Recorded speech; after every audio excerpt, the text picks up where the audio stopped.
Assalamualaikum warahmatullahi wabarakatuh. Bapak Ibu jamaah sekalian rahimakumullah. Sebelum kita lanjut dengan hadis yang kedua dari bab zuhdi wal wara', ada 3 pertanyaan dari salah seorang jamaah kita. Dia mengatakan, Assalamualaikum Ustaz, juga sekalian jamaah. Assalamualaikum warahmatullahi wabarakatuh. Pertanyaan pertama, dengan tertutupnya mata kaki di waktu pakai sarung, apakah mengurangi syaratnya sholat atau mengurangi nilai sholat atau bagaimana? Salah satu syarat sah sholat menutup aurat. Untuk laki-laki, aurat yang wajib tertutup itu adalah bagian antara pusar dan lutut. Bagian antara pusar dan lutut itu wajib ditutupi bagi laki-laki. Untuk perempuan, semua anggota tubuhnya kecuali muka dan kedua telapak tangan. Jadi mata kaki dan termasuk telapak kaki itu harus tertutup. Ini untuk perempuan. Kalau untuk laki-laki harus terbuka. Bagaimana kalau kedua mata kakinya tertutup? Enggak apa-apa. Kedua mata kaki enggak apa-apa tertutup. Asal jangan menutupi jari-jari kaki ketika sujud. Jangan menutupi jari-jari kaki ketika sujud. Karena jari-jari kaki kita itu adalah bagian dari anggota-anggota sujud yang harus menempel atau melekat dengan tempat kita sujud. Tidak apa-apa kalau yang tertutup itu hanya mata kaki. Tidak menjadikan sholat menjadi batal. Kemudian yang kedua, seorang ibu yang sedang melahirkan lalu meninggal dunia, bisa dikatakan kematiannya mati syahid. Tapi bagaimana kalau dia meninggal dan melahirkan dari hasil zina? Apakah bisa juga dikatakan mati syahid? Jadi kita harus bedakan antara perlakuan atau perbuatan yang dia lakukan sebelum melahirkan itu. Jelas, zina yang dia lakukan adalah suatu yang diharamkan dan termasuk dosa besar. Tapi perjuangan seorang ibu ketika melahirkan anaknya itu, kenapa orang yang melahirkan itu dikategorikan sebagai syahid dunia? Karena kesusahan yang dia alami ketika melahirkan itu.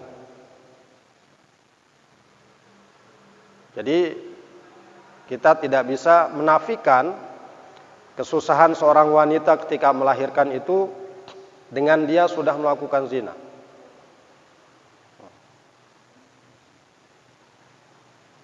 Kalau dia melakukan zina itu merupakan dosa besar. Tapi dengan dia mengalami kesusahan ketika melahirkan itu, dan dia berjuang untuk bisa melahirkan anaknya, maka kalau Allah menakdirkan dia meninggal dunia karena melahirkan itu, dia bisa dikategorikan sebagai orang yang mati syahid. Sama halnya ketika seseorang melakukan dosa besar dan dia ketika dipanggil untuk melaksanakan jihad, berperang di jalan Allah, dan dia menghadiri panggilan itu, memenuhi panggilan itu untuk berjuang di jalan Allah, apakah dosa besar yang sudah dia lakukan sebelum memenuhi panggilan Allah untuk berjihad itu menghalangi dia untuk mendapatkan syahadah, mendapatkan kematian sebagai seorang syahid dengan dia berperang di jalan Allah itu? Kita harus misahkan antara apa yang dia lakukan sebelum dia berperang itu dengan apa yang terjadi kepada dia ketika berperang. Terbunuh di jalan Allah. Kayak seorang wanita yang meninggal dunia karena melahirkan anaknya. Tidak dilihat apakah anak itu hasil dari hubungan yang halal atau hubungan yang haram. Karena itu pula di dalam ilmu faraid, di dalam pembagian harta warisan, anak yang lahir dari hubungan zina itu juga menjadikan seorang anak itu menjadi penghalang bagi suami ibunya untuk mendapatkan setengah. Jadi anak yang lahir dari zina, dia mendapatkan warisan dari ibunya. Berhak mendapatkan warisan dari ibu yang melahirkannya. Berbeda dengan laki-laki yang menghamili ibunya. Karena anak yang lahir dari zina itu, dia dinisbahkan kepada ibunya. Nasabnya itu kembali kepada ibunya. Maka ketika ibunya meninggal dunia, anak ini berhak mendapatkan warisan dari ibunya. Adapun dari laki-laki yang menghamili ibunya, dia tidak ada hubungan nasab. Maka ketika dia atau laki-laki yang menghamili ibunya itu meninggal, tidak ada hubungan ahli waris di antara mereka.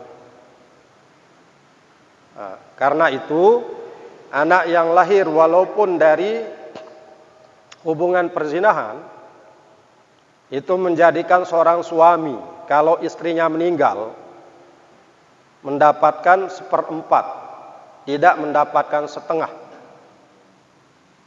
Karena adanya anak itu, meskipun anak ini dari hasil perzinahan. Jadi kan di dalam Al-Quran Allah jelaskan, walakum nisfu ma taraka azwajukum illam yakul lahunna walad. Fa in kana lahunna waladun falakumur rubu'u mimma tarakna. Bagi kalian wahai para suami, setengah dari apa yang ditinggalkan oleh istri-istri kalian. Kapan itu? Illam yakul lahunna walad. Jika mereka tidak memiliki anak, suami itu dapat setengah dari peninggalan istrinya. Fa in kana lahunna waladun, maka jika ada bagi istri-istri kalian itu anak, baik anak itu dari diri kalian sendiri sebagai suaminya atau dari laki-laki yang lain, baik laki-laki yang lain itu sebagai suami sahnya atau laki-laki lain yang sudah menzinahinya, maka anak yang lahir itu, yang lahir dari rahim si perempuan yang menjadi istri kalian itu menghalangi kalian untuk mendapatkan setengah. Falakumur rubu', maka bagi kalian jika istri-istri kalian memiliki anak, kalian mendapatkan 1/4. Jadi itu artinya apa? Ibu itu meskipun dia melahirkan anak dari hasil zina, anaknya itu tetap mendapatkan hak dari apa yang ditinggalkan oleh ibunya. Itu juga artinya bahwa ketika seorang wanita meninggal dunia pada saat melahirkan anak yang dia kandung dari hasil perzinahan itu, dia juga bisa dinyatakan sebagai syahid dunia. Kemudian yang ketiga, di dalam tubuh wanita itu terdapat dan tersembunyi mahkota berharga yang harus dijaga kesuciannya. Akan tapi ada sebagian wanita yang juga dengan begitu mudah dan begitu murah mempertontonkan dan memamerkan barang yang begitu suci, yang seharusnya bisa dilihat dan dipandang oleh suami, bukan calon suami, oleh suaminya jika sudah resmi jadi suami. Yang jadi pertanyaan kami di sini, kalau sudah begini, jadi mana kemaluan dan aurat pada diri wanita tersebut? Sementara kan sudah dipajang, digratiskan dengan begitu saja. Jadi yang namanya aurat itu aib. Aurat itu sama artinya dengan aib. Ketika seorang malu memperlihatkan aibnya, maka dia juga harusnya malu memperlihatkan auratnya. Karena aurat itu adalah aib yang kita tidak mau orang melihat aib kita. Maka perempuan itu dalam mazhab Imam Syafi'i seperti yang sering disampaikan, semua, bukan saja anggota tertentu, semua anggota badannya adalah aurat di luar sholat. Bukan saja aurat yang hanya boleh dilihat oleh suami itu. Semua anggota tubuh wanita itu hanya boleh dilihat oleh orang yang halal melihatnya. Orang yang menjadi mahramnya dan juga nanti laki-laki yang menjadi suaminya. Maka kalau ada perempuan-perempuan yang memperlihatkan auratnya, itu artinya dia tidak menghargai dirinya sendiri. Padahal Allah sudah membuatkan cara agar wanita itu terjaga kehormatannya. Jadi wanita itu adalah aurat. Bahkan sebagian ulama mengatakan sampai-sampai suaranya adalah aurat. Sampai-sampai suaranya adalah aurat. Maka seyogyanya seorang wanita itu menutup aurat dan tidak memperlihatkannya. Sebagaimana dia tidak mau memperlihatkan aib atau celah yang ada pada dirinya, maka aurat itu juga harus ditutup dan tidak diperlihatkan kepada siapapun kecuali kepada orang-orang yang halal untuk melihatnya. Orang tua, saudara, kemudian suami, itu adalah orang-orang yang boleh melihat aurat seorang perempuan itu. Baik, itu 3 pertanyaan dari sebagian jamaah. Ini kelompok majelis taklim haus ilmu. Mudah-mudahan semuanya pada haus ilmu. Jangan pernah merasa kenyang dengan ilmu Allah Subhanahu wa taala, karena kita tidak akan mungkin mengetahui semua ilmu Allah Subhanahu wa taala. Yang Allah berikan kepada kita hanya sedikit dari yang dimiliki oleh Allah Subhanahu wa taala. Wa ma utitum minal ilmi illa qalila. Kalian tidak diberikan ilmu oleh Allah Subhanahu wa taala kecuali sedikit. Maka jangan pernah berpuas diri dengan sedikit ilmu itu. Ini dalam hal ilmu, jangan pernah merasa cukup dengan ilmu yang kita miliki. Karena itu yang dikatakan oleh para ulama, man ruziqal ilma hurimal ghina. Siapa saja yang dianugerahi ilmu pengetahuan, maka dia tidak dibolehkan untuk merasa cukup. Orang yang diberikan ilmu pengetahuan oleh Allah Subhanahu wa taala, haram baginya untuk merasa cukup dari apa yang ia miliki itu. Itu artinya dia harus terus menuntut, terus mencari ilmu, terus menimba ilmu. Jangan pernah merasa alim.